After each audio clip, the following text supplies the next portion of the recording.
Farg'onada ozish uchun to'g'ri ovqatlanish necha pulga tushadi? Hozir shuni ko'rib chiqamiz. Bugun o'rtoqlar, proyektimiz a'zosi Abdulaziz bilan Korzinkaga kiramiz. Korzinkada nima ish qilamiz? Korzinkada biz bugun tuzgan menyu bo'yicha qo'limizdan kelgancha oddiy qilib, juda ham turli xil har xil qiyin ovqatlarni qilmadik. Hammamiz biladigan grechka, guruch, tovuq go'shti, tuxum, shunga o'xshagan produktlar, ya'ni masalliqlar bilan bir haftalik menyu tuzib, uni sizlarga ko'rsatib beramiz. Birinchi kerak narsa Korzinkada teleshka. Nimaga? Sababi biz kunlik gaplashganimizdek kunlik nimamiz miqdori, kaloriyamiz miqdori 2600-2700 ga to'xtayapti. 2600-2700 kaloriyani hozir eng oson usullar bilan, eng jonga tegmaydigan variantlar bilan Korzinkadan hozir yig'amiz. Birinchi, eng muhim, eng organizmimizga kerak bo'ladigan doimiy zarur narsa uglevodlardan boshlaymiz. Sababi uglevodlar, ayniqsa sложный uglevodlardan tashkil topsa, sizga ancha oson bo'ladi. Nimaga? Glikemiический indeks degan narsa bor. Abdulaziz, glikemiический indeks siz ovqatni yegan paytda qondagi shakar miqdorini qanchalik ko'tarilishi deganida.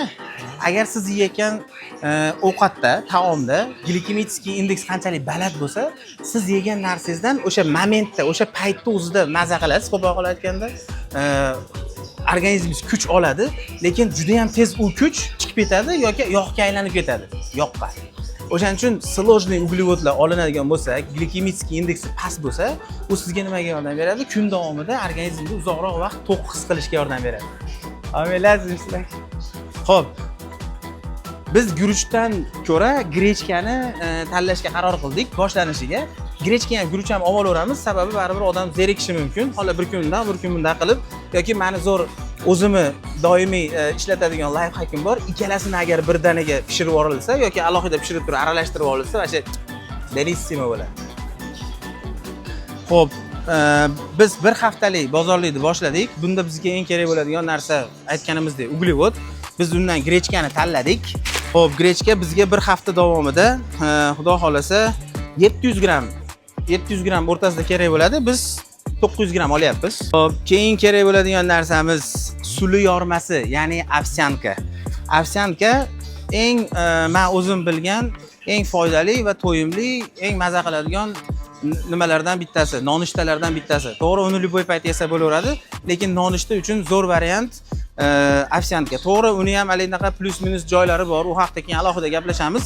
Lekin hozir siz bilib olishingiz kerak bo'lgan narsa, biz shunday narsa tuzyapmizki, haftada bir kun tuzilsin, o'sha narsa 7 kun davomida ushlab turilsin, oson bo'lsin, qiynalilmasin. Masalan, Abdulaziz kechadan aytayapti, nima ishga o'ylanib qolyapman deb. Shu narsani siz oldindan tuzib olsangiz, nima yeyishingiz aniq bo'lsa, o'zingizga qiyinchilik tug'dirilmaydi. Ertalab turdingiz, aniq nima yeyishingiz. Yedingiz bo'ldi. O'shanda ovqatga как topливо, ovqatga nisbatan haqiqiy energiya manbai sifatida qarash boshlanadi. Undan bir maza qilish emas maqsad. U sizni kun davomida ishlatayotgan energiyangizni, kun davomida qilayotgan harakatlaringizga kerak bo'ladigan energiyani beradigan narsami? Bo'ldi. Boshqacha qaramang, o'shunga loyiq narsani, foydalisini yeng bo'ldi. Xo'p. Suli yormasi, ya'ni ovsyanka. Oqtarib topib oldik. Suli yormasi 400 gramlik upakovkada bor ekan. Undan kattalari ham bo'lsa kerak, lekin biz topa olmadik. 700 gram kerak bo'lar ekan, bu yerda 400 ekan. Ikkita olamiz, 800 bo'ladi. Keyin yana ma'lumot uchun, suli yormasi, ya'ni ovsyankani ham xili ko'p bo'ladi. Переработка, ya'ni qayta ishlangani, misol uchun 5 minutda tayyor bo'ladigani, 3 minutda tayyor bo'ladigani degan variantlari bor.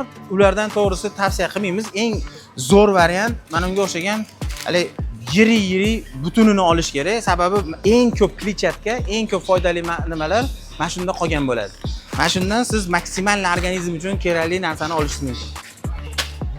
Uglevodlarni ancha miqdorda yengillatib oldik. Endi oqsillarni bazasini to'ldiramiz. Bizga grudinka kerak, tovuqniki. 3,5 kilo. Bir haftaga 3,5 kilo toza yog'siz tovuq grudinkasidan foydalanamiz. 3,5 kilo olyapmiz o'shaning uchun. Misol uchun qanchadir miqdorini tayyorlasa ham, qolgan miqdorni morozilkaga solib qo'ysa turaveradi.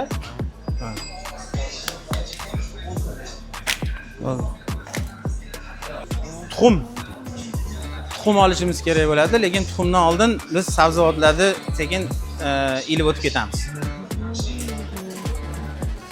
Sabzavotlarda ham turi ko'p. Sizning organizmingizga zarar bo'ladigan, misol uchun ko'proq kletchatkali, ko'proq qo'shimchaliklari, misol uchun ko'rsak bo'ladi, lekin ba'zi yana aytganimizdek eng oson, eng sodda bo'lishi uchun bizga pomidor bilan bodringni o'zi yetaveradi.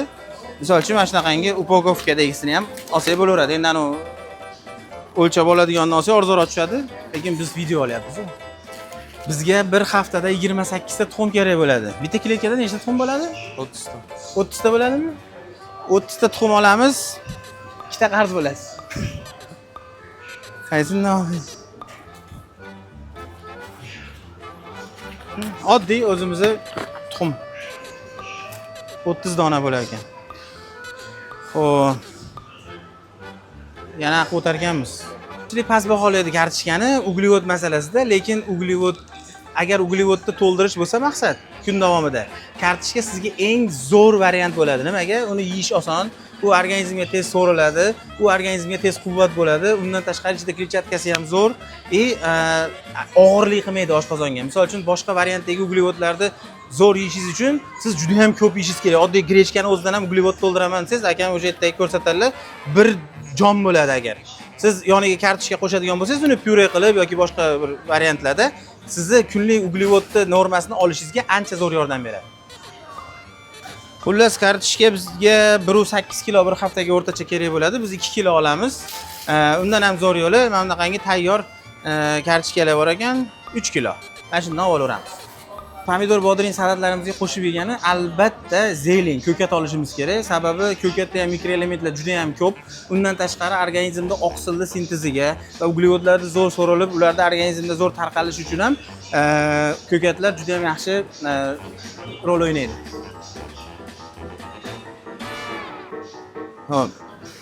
Menga qolsa-ku bitta priyon pishida bitta puchok yeb olsa bo'ladi, lekin biz o'rtacha bir haftalik ratsionimiz uchun bir 2 voqcha nima qilamiz? Ko'kat olamiz.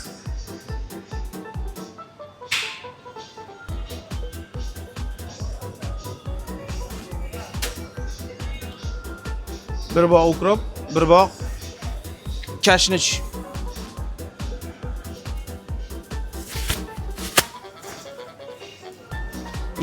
Yana bu salatimizga iceberg qo'shsak bo'ladi, salat bargi deydi yoki oddiy oq karam, bu ham juda ham yaxshi ishtahani bo'g'ishga yordam beradi. Sababi buning ichida kletchatka ko'p, yog' eritishga ham yaxshi yordam beradi.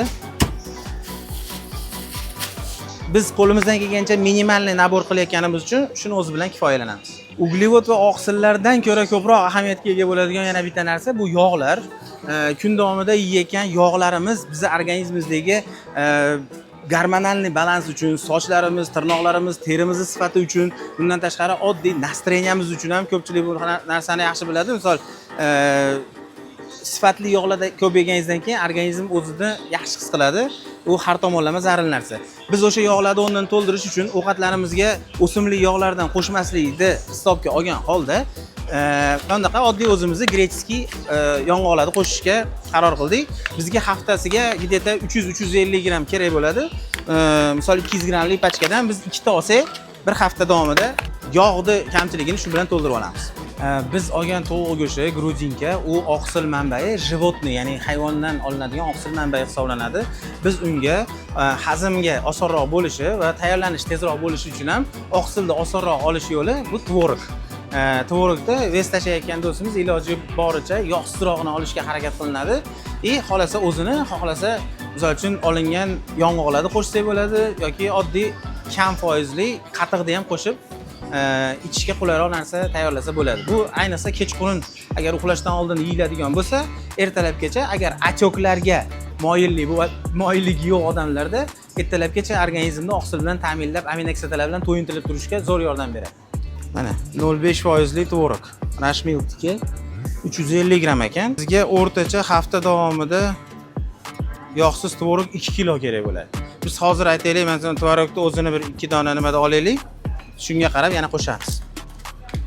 haftalik ratsion tuzilishida mevalar ham ko'p narsani hal qilib qo'yadi. Sababi siz kun davomida mevani yetarli yeganingizdan keyin organizm undan fruktozani oladi. Fruktoza, ya'ni endi aqlli gaplardan tashqari, ular organizmda shirinlikka tortish degan narsa bor. Misol doimiy yeb yurgan odam uchun bir narsani qisib qo'ysangiz, sekin nima deydi, ya'ni bu ishni qilmaslikka harakat qilish boshlanadi.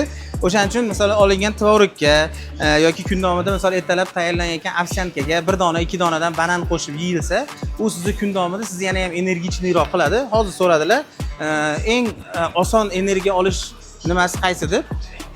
Bu degani kunda organizmga eng tez va eng zo'r energiya beradigan narsa shakar. Shakar doim organizmda energiya manbai bo'ladi. Endi uglevodlarda eng tezi shakar. O'shini o'rnini egallashi mumkin bo'lgan narsa fruktoza, ya'ni mevalar. Mevalarda ham o'zining me'yori bor, o'sha me'yoriga qarab turib yeyiladi. Kun davomida yeyilayotgan, bularda ham kaloriyasi bor. Misol uchun bitta banan, mana shu ko'rib turgan bananingiz 100 kilokaloriya bo'ladi. Bunda 95, endi katta kichkina, bu 90 bo'lsa kerak. Kichkinaroq. Ular o'shanga qarab turib, bu ham iloji yo'q sizni kunlik kaloriyangizga qo'shimcha kaloriya. Bo'ldi. Buni yedim, ishtim o'zgarmaydi, bas. Bunda ham o'zgarish bo'ladi. O'rtacha bir haftada bizga 7 dona banan kerak bo'ladi. Kuniga bittadan yeganimizda mana sizga 6 ta.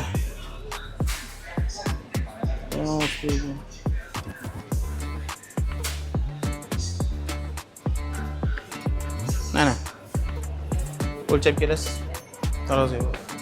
Xullas sizlar bilan bir haftalik nimani oldik, masalliqlarimizni olib oldik. Hozir ularni mana kassaga qo'yapmiz. Summani sizlar bilan bo'lishamiz. O'shan bilan ko'rib olishlaringiz mumkin bo'ladi. Sog'lom ovqatlanish qimmatmi siz uchun yoki arzonmi? Hafta davomida yeyiladigan kaloriyalarni hozir bitta-bittalab hisoblab sizlarga chiqarib qo'yamiz, bilib olishlaringiz uchun. O'rtoqlar, sizlar bilan bir haftalik bozorlikni qilib chiqdik. Bu bizga 418 ming so'mga tushdi. Agar kunlik hisoblaydigan bo'lsak, 59700 so'm, 60 mingdan to'g'ri kelyapti. Bu endi bitta oddiy yengil abitda ham puli bas. Obuna bo'lib qo'ysangiz, bundan ham qiziq ma'lumotlar hali oldinda.